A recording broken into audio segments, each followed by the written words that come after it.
ನಮಸ್ಕಾರ. ಅಶ್ಲೀಲ pen drive ಪ್ರಕರಣಕ್ಕೆ ಈಗ ಮತ್ತೊಂದು ಸ್ಫೋಟಕ ಟ್ವಿಸ್ಟ್ ಸಿಗ್ತಾ ಇದೆ. ಆರೋಪಿ Naveen Gowda Facebook post viral ಆಗಿದೆ. ಅಶ್ಲೀಲ ಪೆನ್ ಡ್ರೈವ್ ಪ್ರಕರಣಕ್ಕೆ ಮತ್ತೊಂದು ಸ್ಫೋಟಕ ಟ್ವಿಸ್ಟ್ ಇದು. ಆರೋಪಿ Naveen Gowda Facebook post viral. Facebook ಪೋಸ್ಟ್ನಲ್ಲಿ ಶಾಸಕ ಎ ಮಂಜು ಹೆಸರು ಕೂಡ ಉಲ್ಲೇಖ ಆಗಿದೆ. ಏಪ್ರಿಲ್ 20ರಂದು ನನ್ನ ಕೈಗೆ ಪೆನ್ ಡ್ರೈವ್ ಸಿಕ್ಕಿತ್ತು.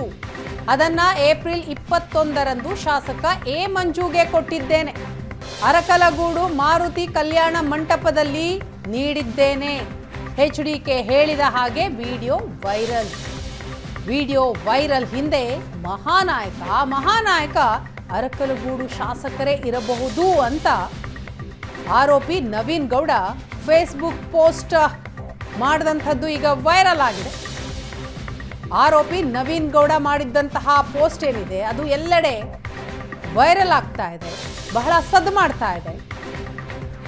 ಅಶ್ಲೀಲ ಪೆನ್ ಡ್ರೈವ್ ಪ್ರಕರಣಕ್ಕೆ ಮತ್ತೊಂದು ಸ್ಫೋಟಕ ಟ್ವಿಸ್ಟ್ ಸಿಗ್ತಾ ಇರುವಂಥದ್ದು. ವೈರಲ್ ಆದಂತಹ ಪೋಸ್ಟ್ ಅನ್ನ ನೀವು ಗಮನಿಸ್ತಾ ಇದ್ದೀರಿ.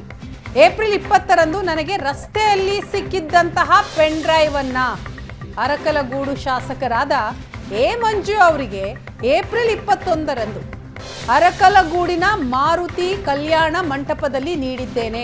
ಕುಮಾರಸ್ವಾಮಿ ಅವರು ಹೇಳಿದ ಹಾಗೆ ವಿಡಿಯೋ ವೈರಲ್ ಹಿಂದೆ ಇರುವ ಮಹಾನಾಯಕ ಅರಕಲಗೂಡು ಶಾಸಕರೇ ಆಗಿರಬಹುದು. ಆರೋಪಿ ನವೀನ್ ಗೌಡ ಮಾಡಿದಂತಹ ಪೋಸ್ಟ್ ಇದು. ಈ ಪೋಸ್ಟ್ ಈಗ ಎಲ್ಲೆಡೆ ವೈರಲ್ ಆಗ್ತಾ ಇದೆ. ಈ ಪ್ರಕರಣಕ್ಕೆ ಮತ್ತೊಂದು ಹೊಸ ಟ್ವಿಸ್ಟ್ ಅನ್ನ ನೀಡ್ತಾ ಇದೆ. ಸಂಶಯಕ್ಕೆ ಕಾರಣ ಆಗುವಂತಹ ಮತ್ತೊಂದು ವಿಷಯ ಅಂತಂದ್ರೆ ಈ ಪೋಸ್ಟ್ನಲ್ಲಿ ರಸ್ತೆಯಲ್ಲಿ ಸಿಕ್ಕಿದ್ದ ಪೆನ್ ಡ್ರೈವ್ ಅಂತ ನವೀನ್ ಗೌಡ ಹಾಕಿರುವಂಥದ್ದು. ಇದು ಅನುಮಾನವನ್ನ ಹೆಚ್ಚು ಮಾಡುತ್ತೆ. ಎ ಮಂಜು ಅವರಿಗೆ ಏಪ್ರಿಲ್ 21ರಂದು ಅರಕಲಗೂಡಿನಲ್ಲಿ ಮಾರುತಿ ಕಲ್ಯಾಣ ಮಂಟಪದಲ್ಲಿ ಪೆನ್ ಡ್ರೈವ್ ನೀಡಿದ್ದೇನೆ ಅಂತ ಪೋಸ್ಟ್ ಮಾಡಿರುವಂಥದ್ದು ನವೀನ್ ಗೌಡ.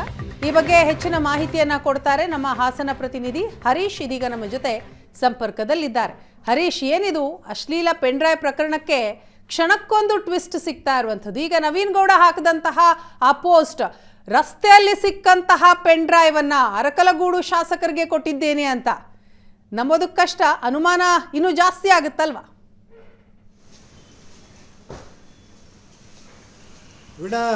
ಸಂಸದ ಪ್ರಜ್ವಲ್ ರೇವಣ್ಣ ವಿರುದ್ಧದ ಅಶ್ಲೀಲ ವಿಡಿಯೋ ಪೆನ್ ಡ್ರೈವ್ ಪ್ರಕರಣ ಸಾಕಷ್ಟು ತಿರುವುಗಳನ್ನು, ಟ್ವಿಸ್ಟ್ ಮೇಲೆ ಟ್ವಿಸ್ಟ್ಗಳನ್ನು ಪಡೆದುಕೊಳ್ತಾ ಹೋಗ್ತಾ ಇದೆ.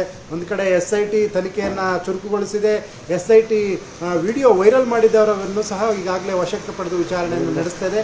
ಈ ಮಧ್ಯೆ ನವೀನ್ ಗೌಡ ವಿಡಿಯೋ ವೈರಲ್ ಮಾಡಿದ ಆರೋಪಿ ಅಂತ ಈ ಹಿಂದೆ JDSನ ಏಜೆಂಟ್, ಚುನಾವಣಾ ಏಜೆಂಟ್ ದೂರನ್ನು ನೀಡಿದ್ರು. ಆ ನವೀನ್ ಗೌಡ ಈಗ ಒಂದು ಟ್ವಿಸ್ಟನ್ನು ಕೊಟ್ಟಿದ್ದಾರೆ ಈ ಪ್ರಕರಣಕ್ಕೆ ಸಂಬಂಧಪಟ್ಟಂತೆ. ಅದು ಫೇಸ್ಬುಕ್ನಲ್ಲಿ ತಮ್ಮ ಖಾತೆಯ ಮೂಲಕ ಒಂದು ವಿಷಯವನ್ನು ಶೇರ್ ಮಾಡಿಕೊಂಡಿದ್ದಾರೆ. ಎ ಮಂಜು ಅವರಿಗೆ ಏಪ್ರಿಲ್ 21ನೇ ತಾರೀಕು ನಾನು ಅರಕಲಗೂಡಿನ ಮಾರುತಿ ಕಲ್ಯಾಣ ಮಂಟಪದ ಬಳಿ ಒಂದು ಪೆನ್ ಡ್ರೈವ್ನ ಕೊಟ್ಟಿದ್ದೇನೆ. ನನಗೆ ಏಪ್ರಿಲ್ 20ನೇ ತಾರೀಕು ಸಿಕ್ಕಿತ್ತು.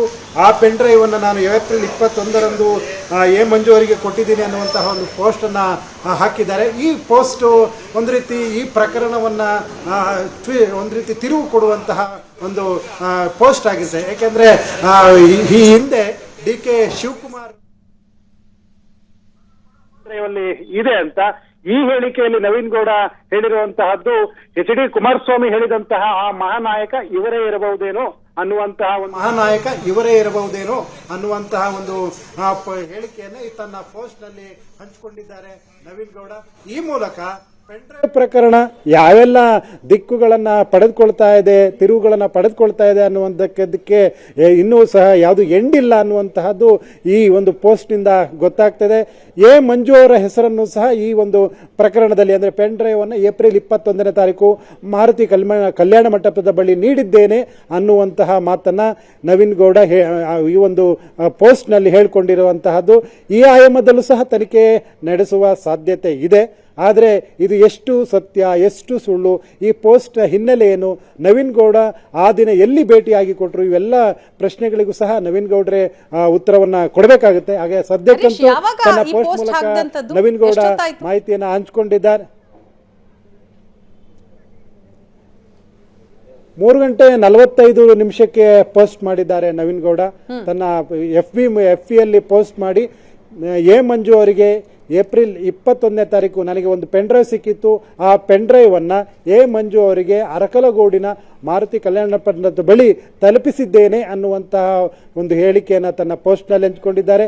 ಎಚ್ ಡಿ ಕುಮಾರಸ್ವಾಮಿ ಹೇಳಿದಂತಹ ಆ ಮಹಾನಾಯಕ ಇವರೇನಾ ಅನ್ನುವಂಥ ಒಂದು ಪ್ರಶ್ನೆಯನ್ನು ಸಹ ತನ್ನ ಪೋಸ್ಟ್ನಲ್ಲಿ ಹಂಚಿಕೊಂಡಿದ್ದಾರೆ ನವೀನ್ ಗೌಡ. ಎಸ್ ಹರೀಶ್, ಇಷ್ಟು ದಿನ ಈ ಒಂದು ಕೇಸ್ನಲ್ಲಿ ಮಂಜು ಅವರ ಹೆಸರು ಎಲ್ಲೂ ಕೂಡ ಕೇಳಿಬಂದಿಲ್ಲ. ಈ ಪೋಸ್ಟ್ನ ಮುಖಾಂತರವಾಗಿ ಈಗ ಎ ಮಂಜು ಅವರ ಹೆಸರು ಉಲ್ಲೇಖ ಆಗ್ತಾ ಇರೋದ್ರಿಂದಾಗಿ ಮಂಜು ಅವರು ಕೂಡ ರಿಯಾಕ್ಟ್ ಮಾಡಬೇಕಾಗುತ್ತೆ. ಜೊತೆಗೆ SIT ಕೂಡ ಅವರನ್ನು ಕರೆದು ತನಿಖೆ ಮಾಡುವಂಥ ಎಲ್ಲ ಸಾಧ್ಯತೆಗಳು ಈ ಪ್ರಕರಣದಲ್ಲಿ ಕಂಡು ಬರ್ತಾ ಇದೆ ಅಲ್ವಾ? ಹೌದು ವೀಣಾ, ಯಾಕೆಂದರೆ ಈ ನವೀನ್ ಗೌಡ ಪೋಸ್ಟ್ ಮಾಡಿರೋದ್ರಲ್ಲಿ ಎಚ್ ಡಿ ದೇವೇಗೌಡರು, H D Kumaraswamy, H D Revanna ಇರುವಂತಹ ಒಂದು ಫೋಟೋವನ್ನು ಹಾಕಿ ಆ ಫೋಟೋದ ಮೇಲ್ಭಾಗದಲ್ಲಿ ಹೇಳಿಕೆಯನ್ನು ಪೋಸ್ಟ್ ಮಾಡಿದ್ದಾರೆ. ಏಪ್ರಿಲ್ 20ರಂದು ಒಂದು ಪೆನ್ಡ್ರೈವ್ ಸಿಕ್ಕಿತ್ತು. ಆ ಒಂದು ಪೆನ್ಡ್ರೈವ್ನ ಏಪ್ರಿಲ್ 21ನೇ ತಾರೀಕು ನಾನು ಎ ಮಂಜು ಅವರಿಗೆ, JDS ಶಾಸಕ ಎ ಮಂಜು, ಅರಕಲಗೂಡಿನ ಶಾಸಕ, ಇವರು NDA ಅಭ್ಯರ್ಥಿ ಪ್ರಜ್ವಲ್ ರೇವಣ್ಣ ಪರವಾಗಿ ಈ ಚುನಾವಣೆಯಲ್ಲಿ ಗೆಲ್ಲಿಸಲೇಬೇಕು ಅಂತ ಕಸರತ್ತನ್ನು ನಡೆಸ್ತಿದ್ದಂಥವರು. ಈ ಸಂದರ್ಭದಲ್ಲಿ ಈ ಪೋಸ್ಟು ಸಾಕಷ್ಟು ತಿರುವುಗಳನ್ನು ಪಡೆದುಕೊಳ್ಳುವ ಸಾಧ್ಯತೆ ಇದೆ. ಜೊತೆಗೆ ಎಚ್ ಡಿ ಕುಮಾರಸ್ವಾಮಿಯವರು ಸಹ ಈ ಒಂದು ಹೇಳಿಕೆ ಪೋಸ್ಟ್ ಬಗ್ಗೆ ಪ್ರತಿಕ್ರಿಯೆ ನೀಡುವಂತಹ ಸಾಧ್ಯತೆ ಬಹಳ ಹೆಚ್ಚಾಗಿದೆ. ಎಚ್ ಡಿ ಕುಮಾರಸ್ವಾಮಿ ಆ ಮಹಾನಾಯಕ ಇವರೇನ ನೋಡಿ ಕುಮಾರಸ್ವಾಮಿಯವರೇ ಅನ್ನುವ ನಿಟ್ಟಿನಲ್ಲಿ ನವೀನ್ ಗೌಡ ಪೋಸ್ಟ್ ಮಾಡಿರ್ತಕ್ಕಂಥದ್ದು. ಜೊತೆಗೆ ಎ ಮಂಜು ಅವರಿಗೆ, ಅಂದರೆ JDS ಶಾಸಕರಾದಂತಹ ಎ ಮಂಜು ಅವರಿಗೆ ಒಂದು ಪೆನ್ಡ್ರೈವ್ ಅನ್ನು ತಲುಪಿಸಿದ್ದೇನೆ ಅಂತ ನವೀನ್ ಗೌಡ ಹೇಳ್ಕೊಂಡಿರೋದ್ರಿಂದ ಎಚ್ ಡಿ ಕುಮಾರಸ್ವಾಮಿ ಅವರು ಪ್ರತಿಕ್ರಿಯೆ ನೀಡೋ ಸಾಧ್ಯತೆ. ಜೊತೆಗೆ ಎ ಮಂಜು ಅವರು ಇದು ಸತ್ಯನ ಸುಳ್ಳ ಅಥವಾ ಯಾವ ಹಿನ್ನೆಲೆಯಲ್ಲಿ ಈ ರೀತಿಯ ಪೋಸ್ಟ್ ಮಾಡಲಾಗಿದೆ, ಇವೆಲ್ಲವಕ್ಕೂ ಸಹ ಒಂದು ರೀತಿಯ ಸ್ಪಷ್ಟನೆಯನ್ನ, ಪ್ರತಿಕ್ರಿಯೆಯನ್ನ ಎ ಮಂಜು ಅವರು ನೀಡಬೇಕಿದೆ. ಆದರೆ ಒಂದಂತೂ ಸತ್ಯ, ಪೆನ್ಡ್ರೈವ್ ಪ್ರಕರಣ ಸಾಕಷ್ಟು ಒಂದು ಟ್ವಿಸ್ಟ್ಗಳನ್ನು ಪಡೆದುಕೊಳ್ತಾ ಇದೆ. ಅದಕ್ಕೆ ನವೀನ್ ಗೌಡ ಮಾಡಿರುವಂತಹ ಪೋಸ್ಟ್ ಸಹ ಒಂದು ಸಾಕ್ಷಿ Veena. Yes, thank you Harish ತಮ್ಮೆಲ್ಲ ಮಾಹಿತಿಗಾಗಿ.